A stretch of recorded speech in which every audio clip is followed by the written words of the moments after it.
রংপুরের পীরগঞ্জে প্রাকৃতিক দুর্যোগে ক্ষতিগ্রস্ত ১০০ পরিবারের মাঝে জিআর কর্মসূচির আওতায় মোট ৩ লাখ টাকার নগদ অর্থ বিতরণ করা হয়েছে।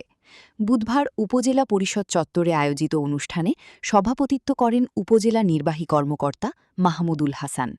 প্রধান অতিথি হিসেবে উপস্থিত ছিলেন রংপুর ৬ পীরগঞ্জ আসনের সংসদ সদস্য মাওলানা নুরুল আমিন। এ সময় উপজেলা প্রকল্প বাস্তবায়ন কর্মকর্তা আব্দুল আজিজ সহ উপজেলা প্রশাসনের বিভিন্ন কর্মকর্তা উপস্থিত ছিলেন।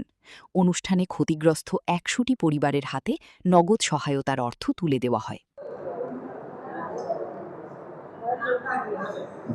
সরকারের কিছু অর্থ বরাদ্দের জন্য আয়োজিত আজকের এই চেক বিতরণ অনুষ্ঠান, এই অনুষ্ঠানের সম্মানিত সভাপতি এবং উপজেলা সুযোগ্য নির্বাহী কর্মকর্তা জনাব মাহমুদুল হাসান, উপস্থিত রয়েছেন উপজেলা প্রকল্প কর্মকর্তা পিআইও